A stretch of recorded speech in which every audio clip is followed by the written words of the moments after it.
ಎಲ್ಲರಿಗೂ ನಮಸ್ಕಾರ. ನಾನು ನಿಮ್ಮ Vaishnavi. Welcome to Vaishnavi recipes. ನಾವಿವತ್ತು ನಿಮ್ಗೆ ಇಲ್ಲಿ ಒಂದು ವಿಷಯನ ಹೇಳ್ಬೇಕಾಗಿತ್ತು.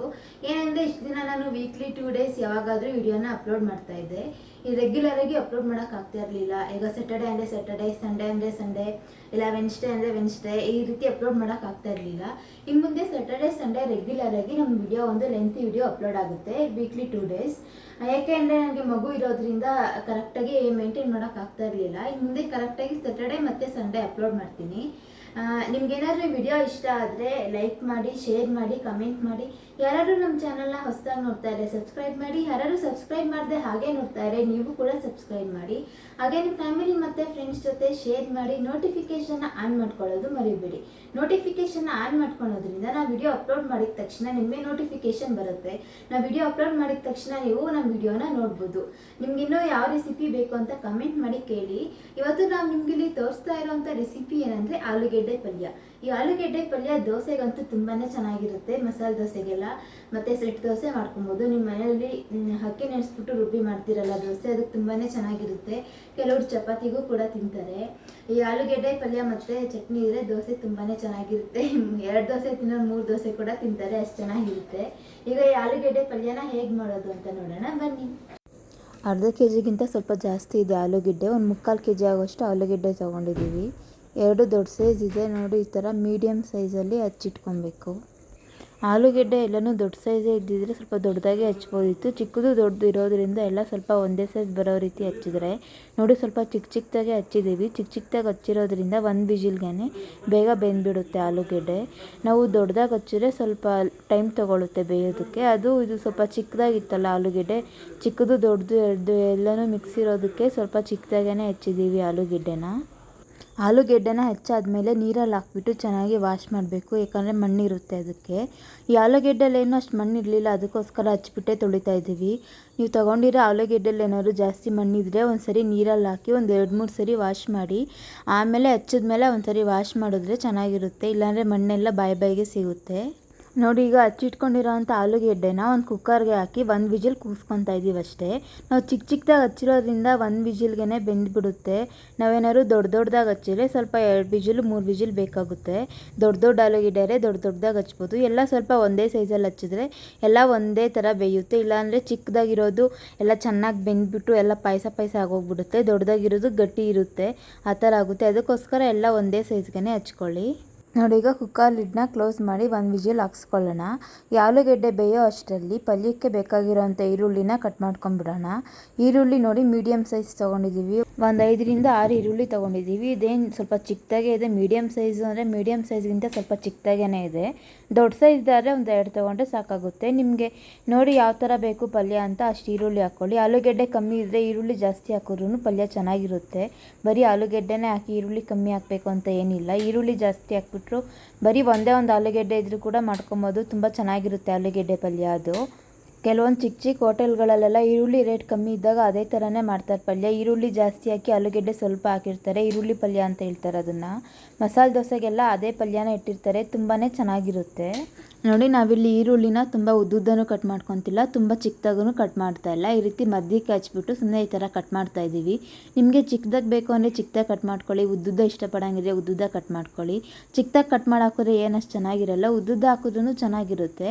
ಈ ಥರ ಹಾಕಿದ್ರೆ ಮೀಡಿಯಮ್ಮಾಗಿರುತ್ತೆ. ಅದಕ್ಕೋಸ್ಕರ ಯಾವಾಗಲೂ ನಾವೆಲ್ಲ ಪಲ್ಯಕ್ಕೂ ಇದೇ ಥರನೇ ಕಟ್ ಮಾಡಿ ಹಾಕೋದು ನಾನು ಈರುಳ್ಳಿನ. ನಿಮಗೆ ಯಾವ ರೀತಿ ಇಷ್ಟ ಆಗುತ್ತೋ ಆ ರೀತಿ ಕಟ್ ಮಾಡಿ ಹಾಕ್ಕೊಳ್ಳಿ. ನಾವು ತೊಗೊಂಡಿರೋಂಥ ಎಲ್ಲ ಈರುಳ್ಳಿನೂ ಇದೇ ರೀತಿ ಕಟ್ ಮಾಡಿದ್ದೀವಿ. ಈಗ ಈರುಳ್ಳಿ ಎಲ್ಲ ಕಟ್ ಮಾಡಾದಮೇಲೆ ಹಸಿಮೆಣ್ಸಿನ್ಕಾಯಿನ ತೊಗೊಂಡು ಕಟ್ ಮಾಡೋಣ. ಹಸಿಮೆಣ್ಸಿನ್ಕಾಯಿ ಒಂದು 8ರಿಂದ 10 ತೊಗೊಂಡಿದ್ದೀವಿ. ಖಾರಕ್ಕೆ ನಿಮ್ಗೆ ಎಷ್ಟು ಬೇಕೋ ಅಷ್ಟು ನೋಡಿ ತೊಗೊಳ್ಳಿ. ಈ ಮೆಣಸಿನ್ಕಾಯಿ ಏನಷ್ಟು ಖಾರ ಇಲ್ಲ, ಉದ್ದುದ್ದ ಇದೆ, ಅದಕ್ಕೋಸ್ಕರ ಸ್ವಲ್ಪ ಜಾಸ್ತಿ ತೊಗೊಂಡಿದ್ದೀವಿ. ಸಣ್ಣ ಮೆಣಸಿನ್ಕಾಯಿ ಬರುತ್ತಲ್ಲ, ಆಕಾಶ ಮೆಣಸಿನ್ಕಾಯಿ ಅಂತ ಕರೀತಾರಲ್ಲ, ಅದು ತುಂಬ ಖಾರ ಇರುತ್ತೆ. ಅದಾದರೆ ಸ್ವಲ್ಪ ಕಡಿಮೆ ತೊಗೊಳ್ಳಿ. ಮೆಣಸಿನ್ಕಾಯಿನ ಉದ್ದುದ್ದ ಹಾಕಿದ್ರೇ ಚೆನ್ನಾಗಿರುತ್ತೆ, ಇಲ್ಲಾಂದರೆ ಬಾಯಿಗೆ ಸಿಕ್ಕಿದ್ರೆ ತುಂಬ ಖಾರ ಆಗಿಬಿಡುತ್ತೆ. ಇದು ಮೆಣಸಿನ್ಕಾಯಿ ತುಂಬ ಉದ್ದ ಇರೋದ್ರಿಂದ ಮಧ್ಯಕ್ಕೆ ಕಟ್ ಮಾಡಿ ಈ ರೀತಿ ಕಟ್ ಮಾಡ್ತಾ ಇದ್ದೀವಿ. ಚಿಕ್ಕ ಮೆಣಸಿನ್ಕಾಯಿ ಆದರೆ ಉದ್ದುದ್ದನೇ ಕಟ್ ಮಾಡಿ ಹಾಕಿದ್ರೆ ಚೆನ್ನಾಗಿರುತ್ತೆ, ಇಲ್ಲಾಂದರೆ ಬಾಯಿಗೆ ಸಿಕ್ಕಿದ್ರೆ ತುಂಬ ಖಾರ ಆಗಿಬಿಡುತ್ತೆ. ಮೆಣಸಿನ್ಕಾಯಿನ ಕಟ್ ಮಾಡಾದಮೇಲೆ ಒಗ್ಗರಣೆನ ರೆಡಿ ಮಾಡ್ಕೊಳ್ಳೋಣ. ಹಾಗೆ ಒಗ್ಗರಣೆಗೆ ಸ್ವಲ್ಪ ಕರಿಬೇವಿನ ಸೊಪ್ಪು ಹಾಕ್ಕೊಳ್ಳೋಣ. ಈಗ ನೋಡಿ, ಒಗ್ಗರಣೆ ರೆಡಿ ಮಾಡ್ಕೊಳ್ಳೋಣ. ಒಂದು ಬಾಣಲಿಗೆ ಸ್ವಲ್ಪ ಎಣ್ಣೆ ಹಾಕಿ, ಎಣ್ಣೆನ ನೋಡಿ ಹಾಕ್ಕೊಳ್ಳಿ. ನೀವು ತೊಗೊಂಡಿರೋ ಈರುಳ್ಳಿ ಮೇಲೆ ಡಿಪೆಂಡ್ ಆಗುತ್ತೆ. ಈರುಳ್ಳಿ ಕಮ್ಮಿ ತೊಗೊಂಡಿದ್ರೆ ಎಣ್ಣೆ ಕಮ್ಮಿ ಬೇಕಾಗುತ್ತೆ, ಈರುಳ್ಳಿ ಜಾಸ್ತಿ ತೊಗೊಂಡಿದ್ರೆ ಎಣ್ಣೆ ಜಾಸ್ತಿ ಬೇಕಾಗುತ್ತೆ. ಬಾಣಲಿಲಿ ಏನಾದರೂ ಸ್ವಲ್ಪ ನೀರಿದೆ ಅದು ಡ್ರೈ ಆಗಬೇಕು, ಇಲ್ಲಾಂದರೆ ಎಣ್ಣೆ ಹಾಕಿದ್ಮೇಲೆ ಚಟಪಟ ಅಂತ ಸಿಡಿಯುತ್ತೆ ಎಣ್ಣೆ. ನೋಡಿ ಸ್ವಲ್ಪ ಎಣ್ಣೆ ಹಾಕ್ತಾಯಿದ್ದೀವಿ, ಒಂದು 4 ಟೇಬಲ್ ಸ್ಪೂನ್ ಅಷ್ಟು ಎಣ್ಣೆ ಹಾಕಿದ್ದೀವಿ. ಎಣ್ಣೆ ಹಾಕಿದ್ಮೇಲೆ ಎಣ್ಣೆ ಬಿಸಿ ಆದಮೇಲೆ ಸಾಸಿವೆ ಹಾಕಬೇಕು. ಎಣ್ಣೆ ಬಿಸಿ ಆದಮೇಲೆ ಸಾಸಿವೆ ಹಾಕಬೇಕು ಅಂದರೆ ಮುಂಚೆನೇ ಸಾಸಿವೆ ಹಾಕ್ಬಿಟ್ರೆ ಚೆನ್ನಾಗಿರೋದಿಲ್ಲ, ಸಿಡಿಯೋದಿಲ್ಲ ಸಾಸಿವೆ ಸಿಡಿದ್ರೇ ಒಗ್ಗರಣೆಗೆ ಒಂದು ಘಮ ಇರೋದು. ಅದಕ್ಕೋಸ್ಕರ ಎಣ್ಣೆ ಕಾಯ್ದ್ಮೇಲೆ ಸಾಸಿವೆ ಹಾಕಬೇಕು. ನೋಡಿ ಸ್ವಲ್ಪ ಸಾಸಿವೆ ಹಾಕಿ ಎಣ್ಣೆ ಬಿಸಿ ಆದಮೇಲೆ ಸಾಸಿವೆ ಚಟಪಟ ಅಂತ ಸಿಡಿದ್ಮೇಲೆ ಸ್ವಲ್ಪ ಕಡಲೆಬೇಳೆ ಮತ್ತು ಸ್ವಲ್ಪ ಉದ್ದಿನಬೇಳೆ ಎರಡನ್ನೂ ಹಾಕಿ ಇದೆರಡು ಹಾಕಿದ್ಮೇಲೆ ಲೋ ಫ್ಲೇಮಲ್ಲಿ ಇಟ್ಟೇ ಫ್ರೈ ಮಾಡಬೇಕು. ನಾನು ಕಡಲೆಬೇಳೆ ಮತ್ತು ಉದ್ದಿನಬೇಳೆ ಎರಡನ್ನೂ ಒಂದು ಅರ್ಧ ಟೇಬಲ್ ಸ್ಪೂನಷ್ಟು ಹಾಕಿದ್ದೀನಿ. ನಿಮಗೆ ಎಷ್ಟು ಬೇಕೋ ಅಷ್ಟು ಹಾಕ್ಕೊಳ್ಳಿ, ಜಾಸ್ತಿ ಬೇಕು ಅಂದರೆ ಜಾಸ್ತಿ ಹಾಕ್ಕೊಳ್ಳಿ, ಜಾಸ್ತಿ ಇಷ್ಟಪಡಲ್ಲ ಅನ್ನಂಗಿದ್ರೆ ಸ್ವಲ್ಪ ಕಡಿಮೆ ಹಾಕ್ಕೊಳ್ಳಿ, ನಿಮ್ಗೆ ಎಷ್ಟು ಬೇಕೋ ಅಷ್ಟು ನೋಡಿ ಹಾಕ್ಕೊಳ್ಳಿ. ಇದಕ್ಕೆ ಮೀಡಿಯಮ್ ಫ್ಲೇಮ್ ಕೂಡ ಬೇಡ, ಇದನ್ನು ಫ್ರೈ ಮಾಡಬೇಕಾದ್ರೆ ಲೋ ಫ್ಲೇಮಲ್ಲಿ ಇಟ್ಟೇ ಫ್ರೈ ಮಾಡಿ. ಈಗ ನಾವು ಈರುಳ್ಳಿ, ಮೆಣಸಿನ್ಕಾಯಿ, ಕರಿಬೇವು ಇದೆಲ್ಲ ಹಾಕಿದ್ಮೇಲೆ ಬೇಕಾದ್ರೆ ಸ್ವಲ್ಪ ಹೈ ಫ್ಲೇಮಲ್ಲಿ ಇಡಿ. ಹೈ ಫ್ಲೇಮಲ್ಲಿ ಇಟ್ಟು ಸ್ವಲ್ಪ ಫ್ರೈ ಮಾಡ್ಕೊಳ್ಳಿ. ಈರುಳ್ಳಿ ಹಾಕಿದಾಗ ಹೈ ಫ್ಲೇಮಲ್ಲಿ ಇಟ್ಟರು ಏನಾಗಲ್ಲ, ಚೆನ್ನಾಗಿರುತ್ತೆ. ಕಡಲೆಬೇಳೆ ಮತ್ತು ಉದ್ದಿನಬೇಳೆನ ಲೋ ಫ್ಲೇಮಲ್ಲಿಟ್ಟೆ ಫ್ರೈ ಮಾಡಬೇಕು, ಏಕೆಂದರೆ ಹೈ ಫ್ಲೇಮಲ್ಲಿಟ್ಟರೆ ಸೀದ್ಬಿಡುತ್ತೆ, ಚೆನ್ನಾಗಿರೋದಿಲ್ಲ. ಒಳಗೆ ಚೆನ್ನಾಗಿ ಬೆಂದಿರೋಲ್ಲ ಕಡಲೆಬೇಳೆ, ಮೇಲೆ ಮಾತ್ರ ಸೀದ್ಬಿಡುತ್ತೆ ಉದ್ದಿನಬೇಳೆ ಮತ್ತು ಕಡಲೆಬೇಳೆ ಎರಡೂ. ಅದಕ್ಕೆ ಅದನ್ನು ಲೋ ಫ್ಲೇಮಲ್ಲಿಟ್ಟೇ ಫ್ರೈ ಮಾಡ್ಕೊಬೇಕು. ಇದು ಪಲ್ಯಕ್ಕೆ ಅಂತಲ್ಲ, ಚಿತ್ರಾನ್ನಕ್ಕೆ ಆಗ್ಬೋದು, ಪುಳಿಯೋಗರೆಗೆ ಆಗ್ಬೋದು, ನಾವು ಯಾವುದೇ ಮಾಡಬೇಕಾದ್ರೂ ಅಷ್ಟೇ ಕಡಲೆಬೇಳೆ ಮತ್ತು ಉದ್ದಿನಬೇಳೆನ ಲೋ ಫ್ಲೇಮಲ್ಲಿಟ್ಟೇ ಫ್ರೈ ಮಾಡಬೇಕು. ಹೈ ಫ್ಲೇಮಲ್ಲಿ ಇಟ್ಟರೆ ಚೆನ್ನಾಗಿರೋದಿಲ್ಲ. ನಾವು ಹೈ ಫ್ಲೇಮಲ್ಲಿ ಇಟ್ಟಿರೋದ್ರಿಂದ ಬೇಗ ಸ್ವಲ್ಪ ತಳ ಸಿದ್ಬಿಡುತ್ತೆ, ಅದಕ್ಕೋಸ್ಕರ ಮಿಕ್ಸ್ ಮಾಡ್ತಾ ಇರಬೇಕು. ತಳ ಸಿಯೋದಕ್ಕೆ ಬಿಡಬಾರ್ದು, ತಳ ಸಿದ್ರೆ ಚೆನ್ನಾಗಿರೋದಿಲ್ಲ, ಟೇಸ್ಟ್ ಚೇಂಜ್ ಆಗಿಬಿಡುತ್ತೆ. ಅದಕ್ಕೋಸ್ಕರ ಸ್ವಲ್ಪ ಫ್ರೈ ಆದಮೇಲೆ ಸ್ವಲ್ಪ ಮೀಡಿಯಮ್ ಫ್ಲೇಮಲ್ಲಿ ಇಟ್ಕೊಳ್ಳಿ. ಮೀಡಿಯಮ್ ಫ್ಲೇಮಲ್ಲಿ ಇಡೋದ್ರಿಂದ ಕರೆಕ್ಟಾಗಿ ಬೇಯುತ್ತೆ, ಇಲ್ಲಾಂದರೆ ಹೈ ಫ್ಲೇಮಲ್ಲಿ ಇಟ್ಟರೆ ಒಂಥರ ಚೆನ್ನಾಗಿರೋದಿಲ್ಲ. ಈ ಆಲೂಗೆಡ್ಡೆ ಪಲ್ಯನ ಎಲ್ಲರೂ ದೋಸೆಗೆ ತುಂಬ ಇಷ್ಟಪಟ್ಟು ತಿಂತಾರೆ, ಕೆಲವರು ಚಪಾತಿಗೂ ಕೂಡ ಇಷ್ಟಪಟ್ಟು ತಿಂತಾರೆ. ಆಲೂಗೆಡ್ಡೆ ಪಲ್ಯ ಚಪಾತಿಗೆ ಕೆಲವ್ರಿಗೆ ಇಷ್ಟ ಆಗುತ್ತೆ, ಕೆಲವ್ರಿಗೆ ಇಷ್ಟ ಆಗಲ್ಲ. ದೋಸೆಗಂತೂ ಎಲ್ಲರೂ ಇಷ್ಟಪಟ್ಟು ತಿಂತಾರೆ ಈ ಆಲೂಗೆಡ್ಡೆ ಪಲ್ಯನ, ತುಂಬಾ ಚೆನ್ನಾಗಿರುತ್ತೆ. ದೋಸೆಗೆ ಆಲೂಗೆಡ್ಡೆ ಪಲ್ಯ ಒಳ್ಳೆ ಕಾಂಬಿನೇಷನ್ ಅಂತ ಹೇಳ್ಬೋದು. ಆಲೂಗೆಡ್ಡೆ ಪಲ್ಯ ಮತ್ತು ಚಟ್ನಿ ಎರಡೂ ಇದ್ದರೆ ತುಂಬಾ ಚೆನ್ನಾಗಿರುತ್ತೆ ದೋಸೆ. ಈಗ ನೋಡಿ ಈರುಳ್ಳಿ ಒಂದು ಸ್ವಲ್ಪ ಅರ್ಧದಷ್ಟು ಫ್ರೈ ಆಗಿದೆ, ಇನ್ನು ಅರ್ಧ ಫ್ರೈ ಆಗಬೇಕಷ್ಟೇ. ಈಗ ಈರುಳ್ಳಿಗೆ ಈ ಒಗ್ಗರಣೆ ಇದೆಯಲ್ಲ, ಈ ಒಗ್ಗರಣೆಗೆ ರುಚಿಗೆ ತಕ್ಕಷ್ಟು ಉಪ್ಪು ಮತ್ತು ಒಂದು 1/4 ಟೀ ಸ್ಪೂನ್ ಅರಿಶಿನ ಹಾಕ್ತಾಯಿದ್ದೀವಿ. ಉಪ್ಪು ಮತ್ತು ಅರಿಶಿನ ನೋಡಿ ಹಾಕ್ಕೊಳ್ಳಿ, ಉಪ್ಪು ರುಚಿಗೆ ತಕ್ಕಷ್ಟು ಹಾಕಿ. ಅರಿಶಿನ ಕಲರ್ ನೋಡಿ ಹಾಕ್ಕೊಳ್ಳಿ, ಕೆಲವೊಂದು ಅರಿಶಿನ ಬೇಗ ಕಲರ್ ಬರುತ್ತೆ, ಕೆಲವೊಂದು ಕಲರ್ ಬರೋದಿಲ್ಲ.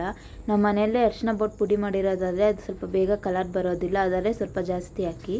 ನೋಡಿ ಕಲರ್ ನಾನು ಇಲ್ಲೊಂದು 1/4 ಟೀ ಸ್ಪೂನಷ್ಟು ಹಾಕ್ತಾಯಿದ್ದೀನಿ ಅರಿಶಿನ ಹಾಕಿ ಅದನ್ನು ಮಿಕ್ಸ್ ಮಾಡಿ ಸ್ವಲ್ಪ ಲೋ ಫ್ಲೇಮಲ್ಲಿ ಇಡಿ. ಇವಾಗ ಉಪ್ಪು ಮತ್ತು ಅರಿಶಿನ ಹಾಕಿದ್ಮೇಲೆ ಒಗ್ಗರಣೆನ ಲೋ ಫ್ಲೇಮಲ್ಲಿ ಇಟ್ಟು ಮಿಕ್ಸ್ ಮಾಡೋದ್ರಿಂದ ತುಂಬ ಚೆನ್ನಾಗಿರುತ್ತೆ. ಲೋ ಫ್ಲೇಮಲ್ಲಿ ಇಟ್ಟು ಬೇಯಿಸಿದ್ರೆ ಉಪ್ಪು ಮತ್ತು ಅರಿಶಿನ ಎಲ್ಲ ಚೆನ್ನಾಗಿ ಒಗ್ಗರಣೆಗೆ ಹಿಡಿಯುತ್ತೆ, ಇಲ್ಲಾಂದರೆ ಒಗ್ಗರಣೆಗೆ ಸರಿಯಾಗಿ ಮಿಕ್ಸ್ ಆಗೋದಿಲ್ಲ, ಉಪ್ಪು ಒಂದು ಕಡೆ ಎಣ್ಣೆಲಿ ಒಂದು ಕಡೆ ಇರುತ್ತೆ. ಅದಕ್ಕೋಸ್ಕರ ಈ ಥರ ಲೋ ಫ್ಲೇಮಲ್ಲಿ ಇಟ್ಟು ಫ್ರೈ ಮಾಡೋದ್ರಿಂದ ಈರುಳ್ಳಿಗೆ ಎಲ್ಲನೂ ಚೆನ್ನಾಗಿ ಹಿಡಿಯುತ್ತೆ. ಉಪ್ಪು ಮತ್ತು ಅರಿಶಿನ ಕೆಲವರು ಈ ಥರ ಒಗ್ಗರಣೆಗೆ ಹಾಕೋದಿಲ್ಲ, ಆಲೂಗೆಡ್ಡೆಗೆ ಹಾಕಿ ಮಿಕ್ಸ್ ಮಾಡ್ತಾರೆ. ಆ ಥರ ಆಲೂಗೆಡ್ಡೆಗೆ ಹಾಕಿ ಮಿಕ್ಸ್ ಮಾಡೋದು ತುಂಬ ಟೈಮ್ ತೊಗೊಳುತ್ತೆ, ಅದಕ್ಕೋಸ್ಕರ ಈ ರೀತಿಯೇ ಹಾಕೋದು ನಾನು. ಈ ರೀತಿ ಹಾಕಿದ್ರೂ ಚೆನ್ನಾಗಿರುತ್ತೆ, ಅದಕ್ಕಿಂತ ಚೆನ್ನಾಗೇ ಇರುತ್ತೆ ಈ ರೀತಿ. ಮೊದಲೆಲ್ಲ ಆ ಥರನೇ ಮಾಡ್ತಾಯಿದ್ವಿ, ಆದರೆ ತುಂಬ ಟೈಮ್ ತೊಗೊಳುತ್ತೆ ಅದು. ಆಲೂಗೆಡ್ಡೆಗೆ ಉಪ್ಪು ಮತ್ತು ಅರಿಶಿನ ಹಾಕಿ ಅದನ್ನು ಎಲ್ಲ ಕಡೆ ಅದು ಕರೆಕ್ಟಾಗಿ ಉಪ್ಪು ಮತ್ತು ಅರಿಶಿನ ಆಗೋವರೆಗೂ ಮಿಕ್ಸ್ ಮಾಡೋದು ತುಂಬ ಕಷ್ಟ ಆಗುತ್ತೆ, ತುಂಬ ಟೈಮ್ ತೊಗೊಳುತ್ತೆ ಅದು. ಅದಕ್ಕೋಸ್ಕರ ಈ ರೀತಿ ಮಾಡಿದ್ರೆ ತುಂಬ ಈಸಿಯಾಗುತ್ತೆ. ನೋಡಿ ಈಗ ಒಗ್ಗರಣೆ ಚೆನ್ನಾಗಿ ಬೆಂದಿದೆ, ಈಗ ಒಗ್ಗರಣೆ ರೆಡಿಯಾಗಿದೆ. ಸ್ಟವ್ ಆಫ್ ಮಾಡಿಬಿಟ್ಟು ಆಲೂಗೆಡ್ಡೆನ ಕುಕ್ಕರಲ್ಲಿ ಬೇಯಕ್ಕೆ ಇಟ್ಟಿದ್ವಲ್ಲ, ಒಂದು ವಿಜಿಲ್ ಆದಮೇಲೆ ಆಫ್ ಮಾಡಿದ್ದೀವಿ. ನೋಡಿ ಕುಕ್ಕರ್ ಕೂಡ ಕೂಲಾಗಿದೆ. ಆಲೂಗೆಡ್ಡೆನೆಲ್ಲ ತೆಗೆದ್ಬಿಟ್ಟು ಒಂದು ಪ್ಲೇಟ್ಗೆ ಹಾಕ್ಕೊಳ್ಳೋಣ. ಈ ರೀತಿ ಒಂದು ಜಾಲದಲ್ಲಿ ತೆಗಿತಾ ಇದ್ದೀನಿ, ನೀವು ಇಲ್ಲಾಂದರೆ ನೀರು ಬಗ್ಸ್ಬಿಟ್ಟು ಹಾಗೆ ಆದರೂ ಆಲೂಗೆಡ್ಡೆ ತೊಗೊಬೋದು. ಆಲೂಗೆಡ್ಡೆನ ತೆಗೆದು ಒಂದು ಪ್ಲೇಟ್ಗೆ ಹಾಕಿ ಸ್ವಲ್ಪ ತಣ್ಣಗಾಗೋದಕ್ಕೆ ಬಿಡೋಣ. ತಣ್ಣಗಾದ್ಮೇಲೆ ಸಿಪ್ಪೆ ತೆಗಿಯೋಣ, ಬಿಸಿ ಇದ್ದಾಗ ಸಿಪ್ಪೆ ತೆಗಿಯೋದಕ್ಕಾಗಲ್ಲ ಅಲ್ವಾ, ಕಷ್ಟ ಆಗುತ್ತೆ, ಅದಕ್ಕೋಸ್ಕರ. ನೋಡಿ ಈಗ ಆಲೂಗೆಡ್ಡೆಯಲ್ಲಿ ಸಿಪ್ಪೆನ ತೆಗಿಯೋಣ. ಒಂದು ಬಟ್ಲಲ್ಲಿ ತಣ್ಣೀರು ಇಟ್ಕೊಂಡಿದ್ದೀವಿ, ತಣ್ಣೀರಲ್ಲಿ ಕೈನ ಅದ್ಬಿಟ್ಟು ಸಿಪ್ಪೆ ತೆಗಿಯೋದ್ರಿಂದ ಅಷ್ಟು ಬಿಸಿ ಅನಿಸೋದಿಲ್ಲ, ಸ್ವಲ್ಪ ತಣ್ಣಗಾಗಿದೆ ಅಷ್ಟೇ. ಪೂರ್ತಿ ತಣ್ಣಗಾಗೋವರೆಗೂ ಬಿಡ್ಬೋದು ನಿಮ್ಮ ಹತ್ರ ಟೈಮ್ ಇದ್ದರೆ. ಟೈಮ್ ಇಲ್ಲ ಅಂದರೆ ಈ ರೀತಿ ಮಾಡ್ಕೊಳ್ಳಿ. ನಿಮಗೆ ಕೈ ತುಂಬ ಬಿಸಿ ಅನಿಸಿದಾಗ ತಣ್ಣೀರಲ್ಲಿ ಕೈನ ಅದ್ಬಿಟ್ಟು ತೆಗೀರಿ. ಎಲ್ಲನೂ ಕೂಡ ಇದೇ ರೀತಿ ಸಿಪ್ಪೆ ತೆಗೆದ್ಬಿಟ್ಟು ಸ್ಮ್ಯಾಶ್ ಮಾಡೋಣ. ಆಲೂಗೆಡ್ಡೆಯಲ್ಲಿ ಸ್ವಲ್ಪ ಗಂಟು ಥರ ಏನಾದರೂ ಇದ್ದರೆ ಅದನ್ನು ಕೂಡ ತೆಗೆದುಬಿಡಿ. ಮೊಳಕೆ ಬಂದಿರುತ್ತಲ್ಲ, ಜಾಸ್ತಿ ದಿನ ಆದರೆ ಆಲೂಗೆಡ್ಡೆ ಮೊಳಕೆ ಬಂದುಬಿಡುತ್ತೆ, ಅದನ್ನು ಕೂಡ ತೆಗೆದುಬಿಡಿ, ಹಾಕಿದ್ರೆ ಚೆನ್ನಾಗಿರೋದಿಲ್ಲ. ನೋಡಿ ಈ ರೀತಿ ಮೊಳಕೆ ಕಪ್ಪಗಾಗಿರುತ್ತಲ್ಲ ಆಲೂಗೆಡ್ಡೆಯಲ್ಲಿ, ಅದನ್ನೆಲ್ಲ ತೆಗೆದುಬಿಡಿ. ಈಗ ಸಿಪ್ಪೆ ಎಲ್ಲ ತೆಗೆದಾದ್ಮೇಲೆ ಆಲೂಗೆಡ್ಡೆನ ಸ್ಮ್ಯಾಶ್ ಮಾಡ್ಕೊಳ್ಳೋಣ. ಸ್ಮ್ಯಾಶರಲ್ಲೆಲ್ಲ ಏನು ಸ್ಮ್ಯಾಶ್ ಮಾಡೋದು ಬೇಕಾಗಿಲ್ಲ. ನೋಡಿ ಒಂದು ವಿಜಿಲ್ಗೆ ನಾವು ಈ ರೀತಿ ಸ್ವಲ್ಪ ಚಿಕ್ಕದಾಗಿ ಹಚ್ಚಿರೋದ್ರಿಂದ ಎಷ್ಟು ಸಾಫ್ಟಾಗಿ ಬೆಂದಿದೆ ಅಂತ. ಕೈಯಲ್ಲೇ ಸುಮ್ಮನೆ ಒಂದ್ಸರಿ ಹಿಂಗೆ ಪ್ರೆಸ್ ಮಾಡಿದ್ರೇ ಯಾವ ರೀತಿ ಸ್ಮ್ಯಾಶ್ ಆಗ್ತಿದೆ ಅಂತ. ನೋಡಿ ಎಲ್ಲ ಆಲೂಗೆಡ್ಡೆನೂ ಕೂಡ ಇದೇ ರೀತಿಯೇ ಸ್ಮ್ಯಾಶ್ ಮಾಡ್ಕೊಳ್ಳಿ. ನೋಡಿ ಈಗ ಆಲೂಗೆಡ್ಡೆನೆಲ್ಲ ಸ್ಮ್ಯಾಶ್ ಮಾಡಿ ಆಗಿದೆ. ಎಲ್ಲ ಸ್ಮ್ಯಾಶ್ ಮಾಡಿ ಆದಮೇಲೆ ಒಗ್ಗರಣೆಗೆ ಹಾಕಿ ಬಿಸಿ ಮಾಡೋಣ. ಕೆಲವರು ಸ್ವಲ್ಪ ದಪ್ಪ ದಪ್ಪ ಇರೋ ಥರ ಸ್ಮ್ಯಾಶ್ ಮಾಡ್ಕೊತಾರೆ, ಕೆಲವರು ಫುಲ್ಲು ಪೂರ್ತಿ ಸಾಫ್ಟಾಗಿ ಸ್ಮ್ಯಾಶ್ ಮಾಡ್ಕೊತಾರೆ. ನಿಮ್ಗೆ ಯಾವ ರೀತಿ ಇಷ್ಟನೋ ಆ ರೀತಿ ಸ್ಮ್ಯಾಶ್ ಮಾಡ್ಕೊಳ್ಳಿ. ಕೆಲವ್ರಿಗೆ ಪೂರ್ತಿ ಸಾಫ್ಟಾಗಿದ್ದರೆ ಇಷ್ಟ ಆಗೋಲ್ಲ, ಕೆಲವ್ರಿಗೆ ಸ್ವಲ್ಪ ಗಟ್ಟಿ ಇದ್ದರೆ ಇಷ್ಟ ಆಗೋಲ್ಲ. ಕೆಲವರು ಬಜ್ಜಿ ಮಾಡ್ತಾರೆ ಆಲೂಗೆಡ್ಡೆ ಬೋಂಡ, ಅದಕ್ಕಾದರೆ ಸಾಫ್ಟಾಗಿರಬೇಕು, ಪಲ್ಯಕ್ಕೆ ಗಟ್ಟಿ ಇರಬೇಕು ಅಂತ ಇಷ್ಟಪಡ್ತಾರೆ. ನಿಮ್ಗೆ ಯಾವ ರೀತಿ ಬೇಕೋ ಆ ರೀತಿ ಸ್ಮ್ಯಾಶ್ ಮಾಡ್ಕೊಳ್ಳಿ. ನಾನು ಸ್ವಲ್ಪ ಸಾಫ್ಟಾಗಿ ಸ್ಮ್ಯಾಶ್ ಮಾಡ್ಕೊಂಡಿದ್ದೀನಿ. ನೋಡಿ ಒಗ್ಗರಣೆಗೆ ಹಾಕಿ ಬಿಸಿ ಮಾಡೋಣ. ಸ್ವಲ್ಪ ಮೀಡಿಯಮ್ ಫ್ಲೇಮಲ್ಲಿಟ್ಟೆ ಬಿಸಿ ಮಾಡಿ, ಹೈ ಫ್ಲೇಮಲ್ಲಿಟ್ಟರೆ ಸೀದ್ ಬಿಡುತ್ತೆ ತಳ, ಚೆನ್ನಾಗಿರೋದಿಲ್ಲ. ಈ ರೀತಿ ಎಲ್ಲ ಮಿಕ್ಸ್ ಆಗೋ ಥರ ಮಿಕ್ಸ್ ಮಾಡಿದ್ರೆ ಉಪ್ಪು ಖಾರ ಅರಿಶಿನ ಎಲ್ಲ ಕರೆಕ್ಟಾಗಿ ಮಿಕ್ಸ್ ಆಗುತ್ತೆ, ತುಂಬ ಚೆನ್ನಾಗಿರುತ್ತೆ. ನೋಡಿ ಈ ರೀತಿ ಮೀಡಿಯಮ್ ಫ್ಲೇಮಲ್ಲಿಟ್ಟು ಮಿಕ್ಸ್ ಮಾಡ್ಕೊಳ್ಳಿ. ಹೈ ಫ್ಲೇಮಲ್ಲಿ ಇಡೋಕ್ಕೆ ಹೋಗ್ಬೇಡಿ, ಇಲ್ಲ ಮೀಡಿಯಮ್ ಫ್ಲೇಮ್ ಇಲ್ಲ ಲೋ ಫ್ಲೇಮಲ್ಲಿ ಇಡಿ. ಲೋ ಫ್ಲೇಮ್ ಇಟ್ಟರೆ ಸ್ವಲ್ಪ ಟೈಮ್ ತೊಗೊಳುತ್ತೆ, ಅದಕ್ಕೋಸ್ಕರ ಮೀಡಿಯಮ್ ಫ್ಲೇಮ್ ಇಟ್ಟು ನೀವು ಪಲ್ಯ ಮಾಡೋದೇ ಕೈ ಹಿಡಿದ್ರೆ ಸ್ವಲ್ಪ ದಪ್ಪ ಇದ್ರೆ ಒಳ್ಳೆಯದು, ತೆಳ್ಳದಿದ್ರೆ ಸೀದ್ ಬಿಡುತ್ತೆ. ಸ್ವಲ್ಪ ಥಿಕ್ನೆಸ್ ಚೆನ್ನಾಗಿರೋದು ತಗೊಳ್ಳಿ, ಥಿಕ್ನೆಸ್ ಸ್ವಲ್ಪ ದಪ್ಪ ಇದ್ದರೆ ಚೆನ್ನಾಗಿರುತ್ತೆ. ಏನೇ ಆಗಲಿ ನಾವು ಕುಕ್ ಮಾಡಬೇಕಾದ್ರೆ ಒಗ್ಗರಣೆ ಎಲ್ಲ ಸಿಯೋದಿಲ್ಲ ಬೇಗ. ನಾವೇನಾದರೂ ತುಂಬ ತೆಳ್ಳಗಿರೋದು ತೊಗೊಂಡ್ಬಿಟ್ರೆ ಸೀದ್ ಬಿಡುತ್ತೆ. ನೋಡಿ ಸ್ವಲ್ಪ ದಪ್ಪ ಇರೋದನ್ನೇ ತಗೊಳ್ಳಿ. ಪಲ್ಯನ ಚೆನ್ನಾಗಿ ಬಿಸಿ ಮಾಡಬೇಕು, ಸುಮ್ಮನೆ ಹಾಕಿ ಸ್ವಲ್ಪ ಬಿಸಿ ಮಾಡಿಬಿಟ್ರೆ ಚೆನ್ನಾಗಿರೋದಿಲ್ಲ. ಚೆನ್ನಾಗಿ ಸ್ವಲ್ಪ ಆಲೂಗೆಡ್ಡೆ ಈರುಳ್ಳಿ ಆ ಒಗ್ಗರಣೆಲಿ ಇರುತ್ತಲ್ಲ ಈರುಳ್ಳಿ ಅದೆಲ್ಲನೂ ಚೆನ್ನಾಗಿ ಬಿಸಿ ಆಗಬೇಕು, ಅಲ್ಲಿವರೆಗೂ ಮಿಕ್ಸ್ ಮಾಡ್ಕೊಳ್ಳಿ, ಇಲ್ಲಾಂದರೆ ಪಲ್ಯ ಟೇಸ್ಟ್ ಚೆನ್ನಾಗಿರೋದಿಲ್ಲ. ನೋಡಿ ಈಗ ಆಲೂಗೆಡ್ಡೆನೆಲ್ಲ ಚೆನ್ನಾಗಿ ಬಿಸಿ ಮಾಡಿದ್ದೀನಿ. ಈಗ ಸ್ಟವ್ ಆಫ್ ಮಾಡ್ತಾಯಿದ್ದೀವಿ. ಇಷ್ಟೇ ಆಲೂಗೆಡ್ಡೆ ಪಲ್ಯ ರೆಡಿ ಆಯಿತು. ಎಷ್ಟು ಈಸಿಯಾಗಿ ಆಯ್ತಲ್ವಾ. ನೋಡಿ ಆಲೂಗೆಡ್ಡೆ ಪಲ್ಯದ ಜೊತೆ ದೋಸೆ ಮತ್ತು ಚಟ್ನಿ ಎರಡನ್ನೂ ಸರ್ವ್ ಮಾಡ್ತಾಯಿದ್ದೀನಿ. ಈ ಆಲೂಗೆಡ್ಡೆ ಪಲ್ಯ ಎಷ್ಟು ಬೇಗ ಆಯಿತು ಅಂತ ತುಂಬಾ ಚೆನ್ನಾಗಿರುತ್ತೆ. ನಿಮ್ಗೇನಾದರೂ ಇಷ್ಟ ಆದರೆ ಫ್ಯಾಮಿಲಿ ಮತ್ತು ಫ್ರೆಂಡ್ಸ್ ಜೊತೆ ಶೇರ್ ಮಾಡಿ, ಲೈಕ್ ಮಾಡಿ, ಹೇಗಿತ್ತು ಅಂತ ಕಮೆಂಟ್ ಮಾಡಿ. ಸಬ್ಸ್ಕ್ರೈಬ್ ಮಾಡದೆ ನೋಡ್ತಿದ್ರೆ ಯಾರಾದರೂ ಸಬ್ಸ್ಕ್ರೈಬ್ ಮಾಡಿ. ಯಾರಾದರೂ ಫಸ್ಟ್ ಟೈಮ್ ನಮ್ಮ ಚಾನಲ್ನ ನೋಡ್ತಾ ಇದ್ದರೆ ನೀವು ಕೂಡ ಸಬ್ಸ್ಕ್ರೈಬ್ ಮಾಡಿ. ಹಾಗೆ ನಮ್ಮ ಚಾನಲ್ನ ಇಷ್ಟ ಆದರೆ ಶೇರ್ ಮಾಡೋದನ್ನ ಮರಿಬೇಡಿ. ನಮ್ಮ ರೆಸಿಪಿ ಯಾವ್ದಾದ್ರು ಇಷ್ಟ ಆದರೆ ನಿಮಗೆ ನಿಮ್ಮ ಫ್ಯಾಮಿಲಿ ಮತ್ತು ಫ್ರೆಂಡ್ಸ್ ಜೊತೆ ಶೇರ್ ಮಾಡಿ. ನೀವು ಕೂಡ ಟ್ರೈ ಮಾಡಿ. ಇನ್ನೂ ಯಾವ ರೆಸಿಪಿ ಬೇಕು ಅಂತ ಕಮೆಂಟ್ ಮಾಡಿ ಕೇಳಿ, ಖಂಡಿತ ತಿಳಿಸ್ಕೊಡ್ತೀವಿ. ನಿಮ್ಮ ಸಪೋರ್ಟ್ ನಮಗೆ ಯಾವಾಗಲೂ ಇದೇ ರೀತಿ ಇರಲಿ. ತುಂಬ ಚೆನ್ನಾಗಿ ಸಪೋರ್ಟ್ ಮಾಡ್ತಾ ಇದ್ದೀರಾ. Thank you.